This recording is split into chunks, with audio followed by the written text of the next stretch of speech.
Hello, Brian Jones here with the National Association of Certified Valuation Analysts, Institute of Business Appraisers, and the Consultants Training Institute. I have with me here Greg Gadawski, who is one of the instructors in the Forensic Accounting Academy.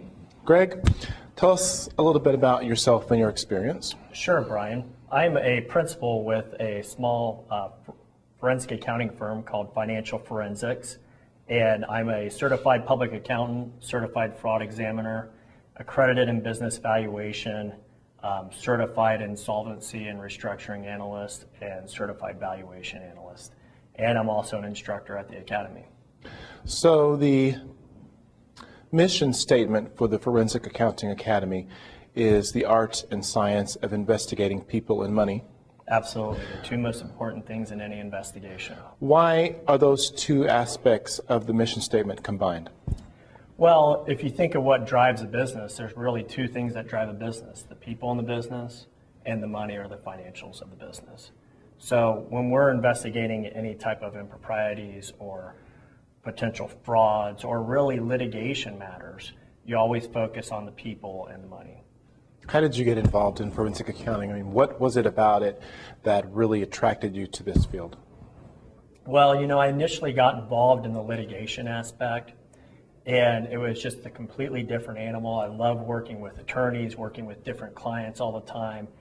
The analytical aspect and the investigative aspect really drew me into it. And, you know, you're always trying to uncover something, and at the same time, you're always learning more. You know, even though I'm an instructor at this academy, I'd say I learn something new every single day I go to work, because everything we do is different, and you always have to be one step ahead of the people that you're investigating. So you got to be familiar with what they're doing and the means to their perpetration of criminal activity or suspect activity. Do you feel this is a relevant training? I mean, there's been such a prevalence of high-level crime and fraud against consumers with WorldCom, Enron, the Madoff scandal. Do you think that this type of training is useful, beneficial, not only to those individuals who are in the financial services industry, but to the consumers? Absolutely. You know, we often, well, first of all, we'll actually do some training on the side for consumers.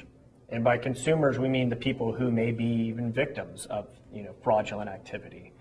But, you know, from the aspect that we're going out there and educating people who are in government or regulators, or even people who are in private practice who investigate this type of stuff, it's great because it gives them a great foundational toolbox to assist them in those investigations, and it makes them more aware of what's going on within financial statements and transactional activity. I think that if anyone's going to practice in the realm of forensic accounting, they need to have these tools and techniques that we're giving to them. In summary, it's like we're giving them a toolbox. And if I'm a carpenter, I can't do everything with a hammer. I need to have those other tools for specific jobs, and I need to know when and how to apply those tools. So we may not make everyone an expert in every single thing that we're teaching them here this week, but at the end of the day, they will at least be cognizant of what tools and techniques are out there and what they should be doing in each investigation, and have an idea of when and how they should apply these different tools and techniques. Fantastic. Anything you'd like to add? Well, I think that this is a great program. We've had lots of positive response, and it's been just from a myriad of individuals. We've been teaching law enforcement, FBI, SEC, state and local law enforcement, people who don't even have an accounting background. And then on the other side of the spectrum, we've had people who were just merely CPAs who were interested in getting into forensic accounting. And I've heard nothing but great things from all of them, and I think that they've all walked away with a multitude of new tools and techniques that they're going to apply in their practice. Fantastic. Thank you very much. Appreciate your time. Thanks for your time, Brian. All right.